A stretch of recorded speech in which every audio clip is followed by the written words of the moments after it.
these concepts. And also, just to get an idea of who's here, if you could just put your names in the chat, that would help me greatly.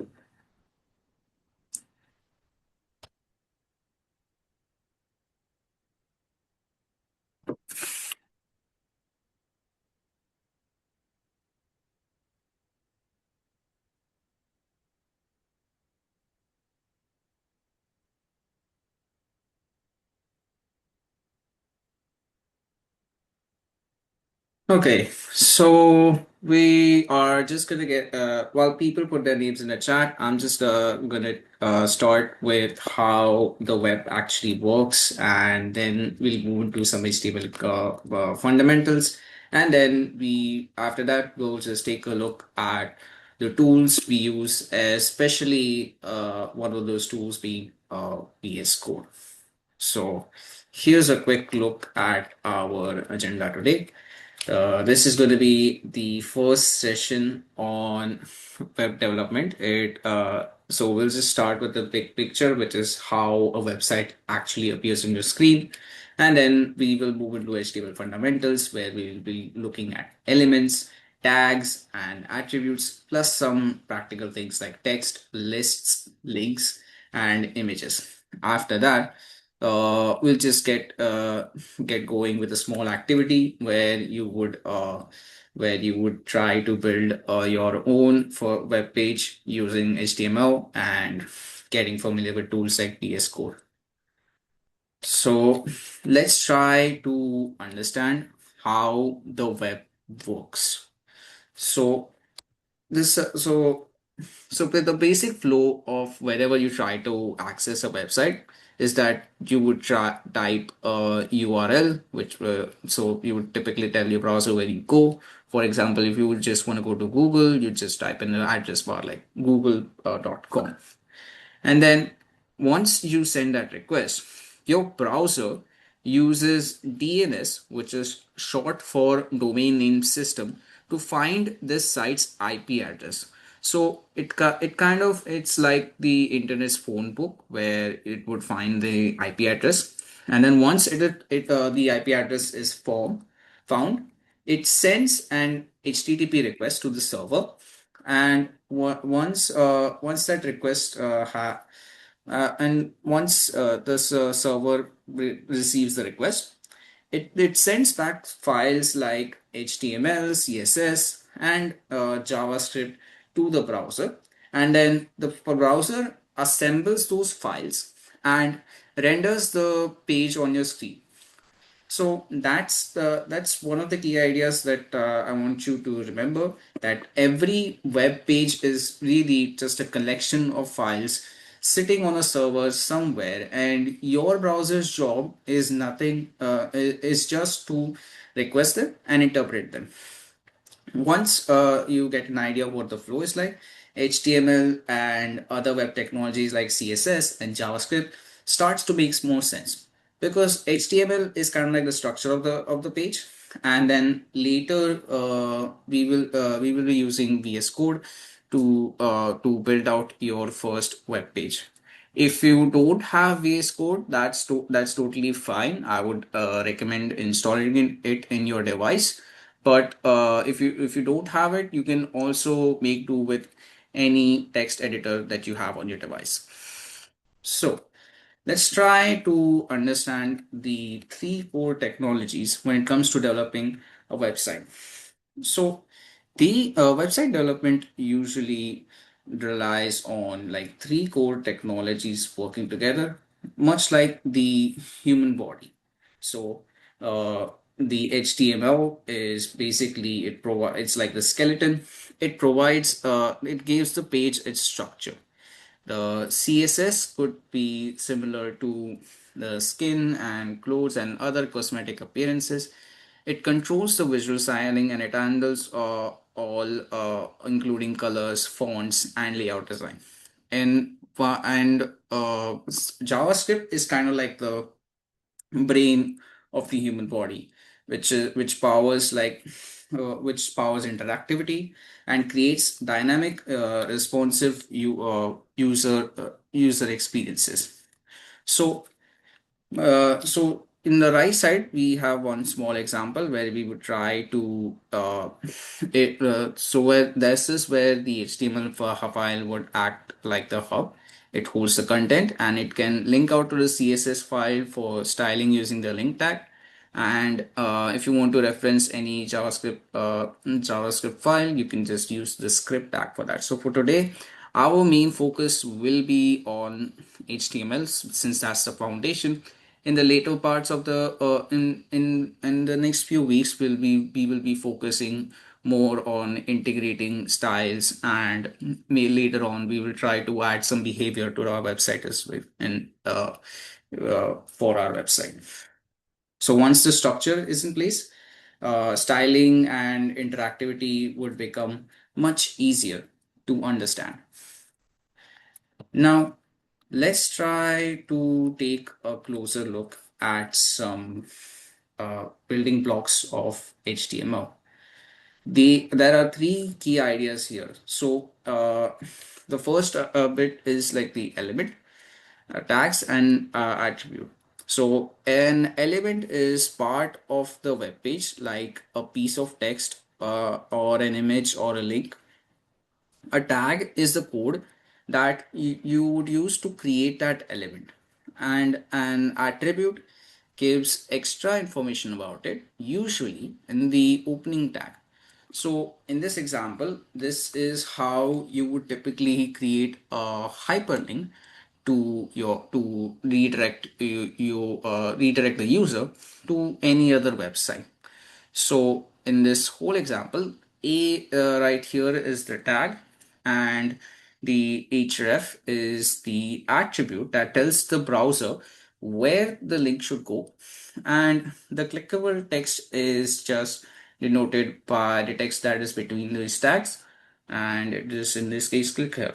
So one useful distinction to note is that people often use element and tags interchangeably, but they are slightly different. The element is the full thing, while the tag is the syntax that represents it. So I thought this would be something to remember, and let's get started. Yeah, and then this idea becomes even more important when we take a look at the full HTML document.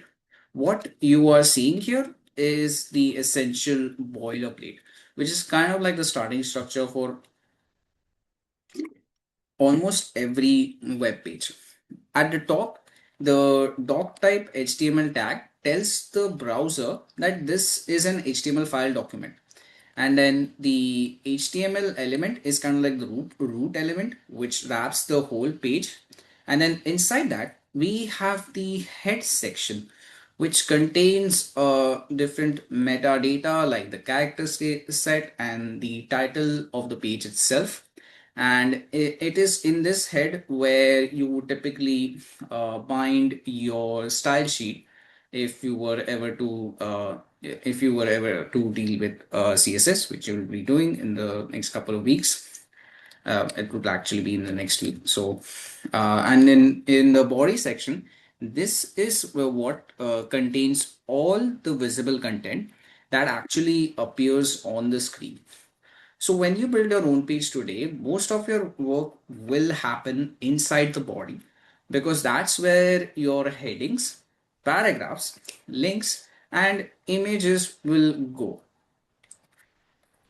So here are some tags that could be useful for for writing content in HTML.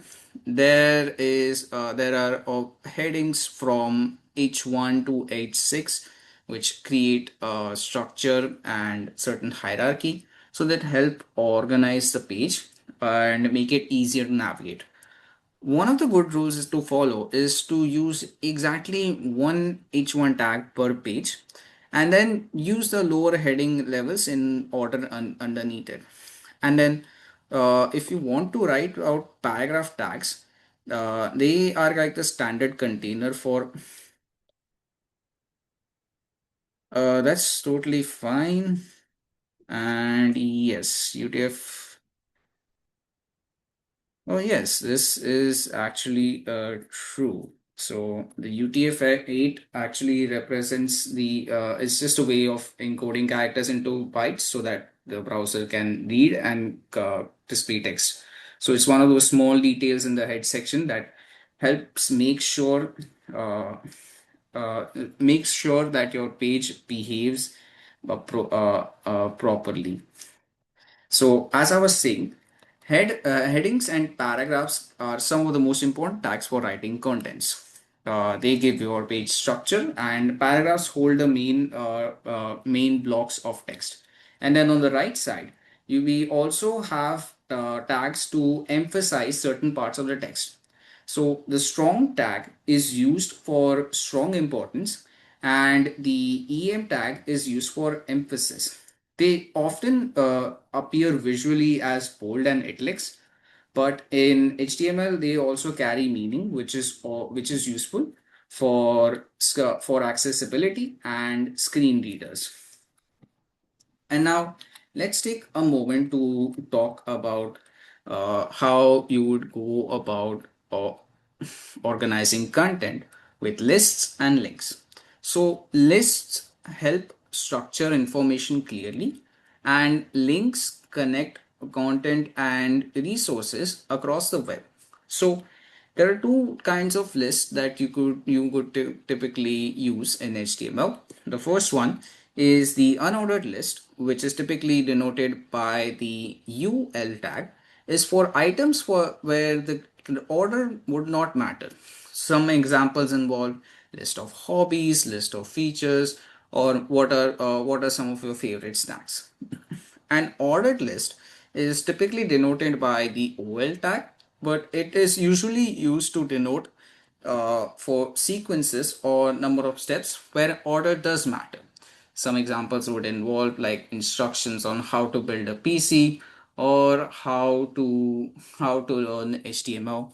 That could be some examples of some ordered lists. And in both cases, every single item has to go inside the list items tag, which is usually denoted by LI.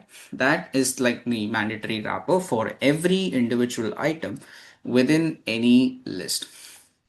And then for let's try to think about hyperlinks. The key element is the anchor tag, which is denoted by the A tag. And the most important attribute on it is the href tag, because that defines where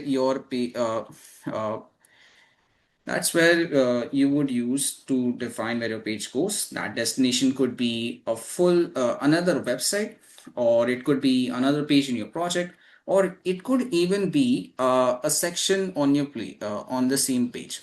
And that's really one of the defining ideas of the web itself. Hypertext means content that can go on, that can content that can link itself to other content. And now let's take a moment to talk about images. And in HTML, images are added with the image tag, which is a self-closing element. So the two important attributes that need to be discussed here are the source, which is a source attribute, and the alt attribute. So SRC usually stands for source, and that tells the browser where the image file is located. It could be either a file path or a URL. And alt stands for alternative text.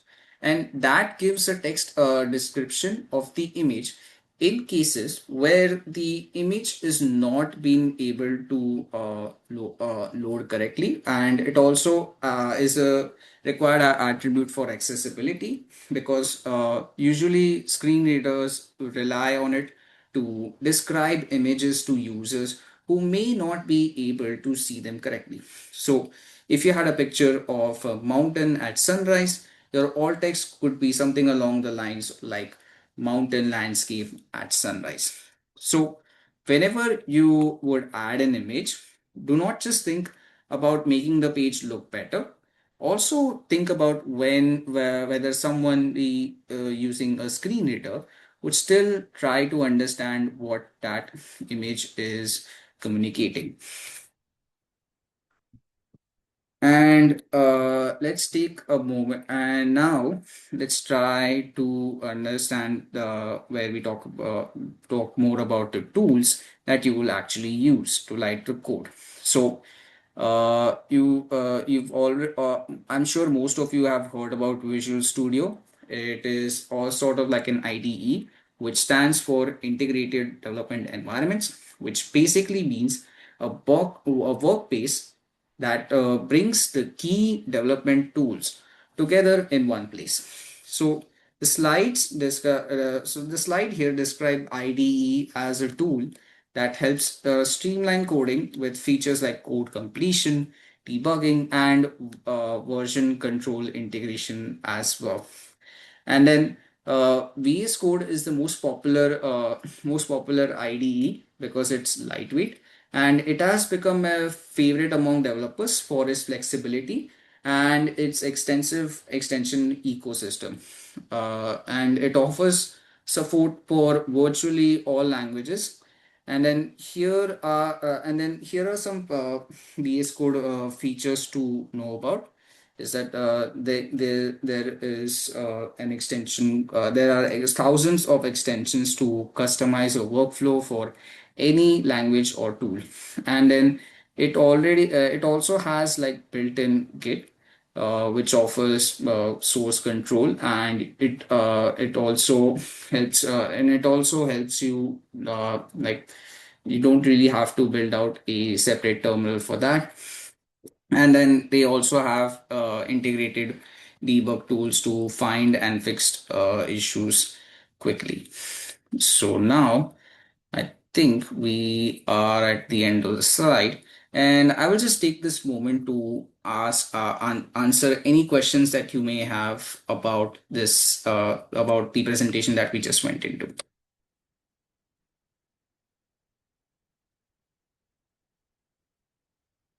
Yes, I also used Sublime Text back when I was interning in my undergrad days. But yes, I totally agree. VS Code is way more, offers much more customization than Sublime Text.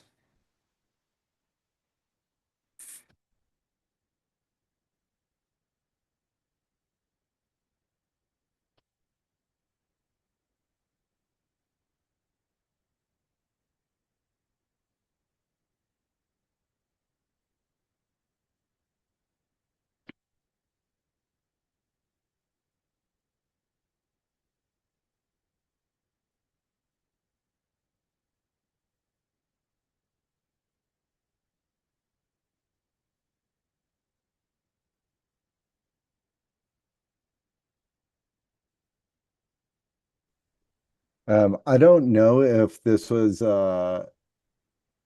brought up at all because I kind of jumped into this meeting while I was driving home from work. But Mm-hmm. did you give like a nice little overview of what like the metadata does for like a website? In the earlier parts of the presentation, I did go over how a web request usually works. So whenever you would try to like send like try to access any website like Google, we went over how it would go on to the DNS and how it would try to find the IP address of the website. And then once the IP address is found, the server would usually receive it. I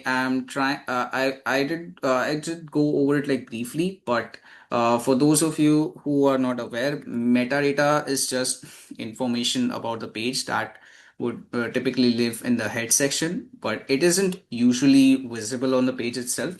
But it is important to the browser and other systems. Like in our example, we had seen something to the effect like character set UTF is equal to UTF-12 8, It usually tells the browser how to correctly interpret the text on the page.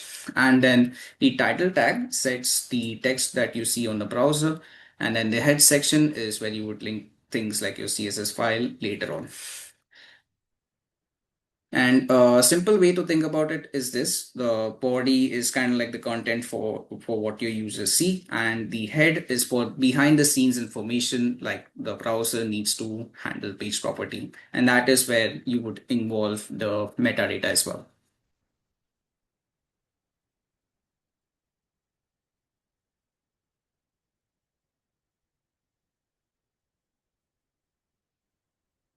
All right. Are there any more questions that you would like answered about this about this presentation, or any of the assignments in general?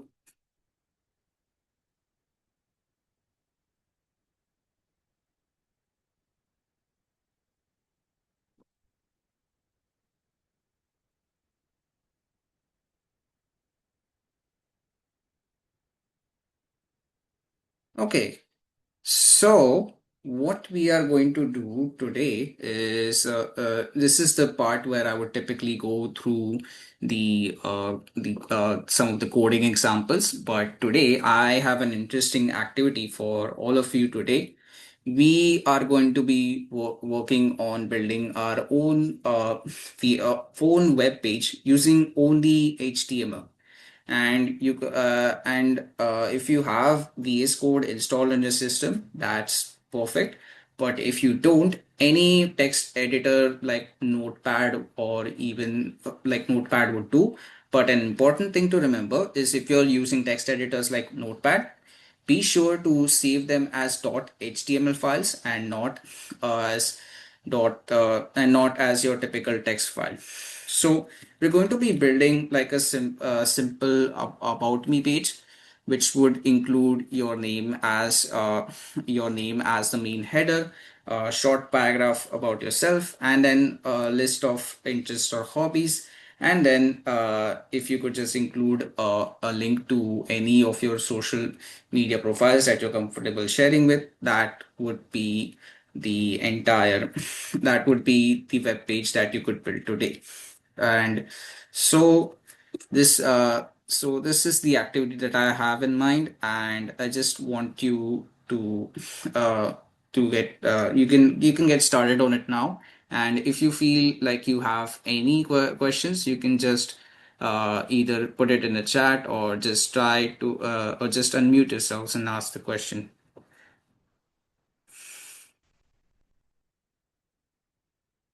And before you get started, I just thought that I would share this particular shortcut that I think would be helpful for every single one of you. Just so before you get started. So I hope everybody can see my screen.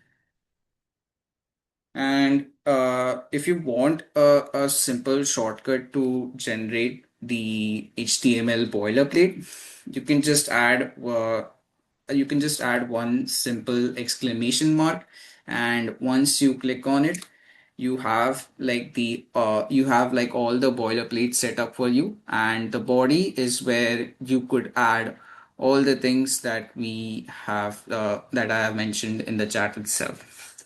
So I hope this helps, and this I believe that you guys can get started on it whenever you can, and just ping me in the chat whenever you are done building out your page.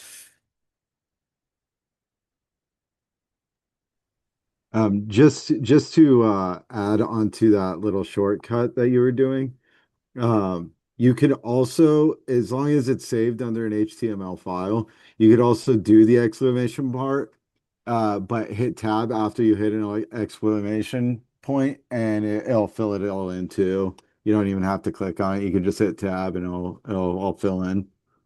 Yes, that is true. If you do use the tab, if you do hit the tab key, or you could just press enter or click, you can also, that will be another way to generate the HTML boilerplate without you ever writing everything, like ever clicking on it.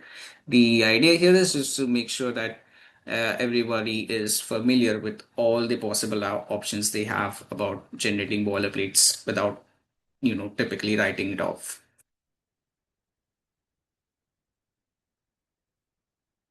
Okay, I'm just gonna pause this recording right here.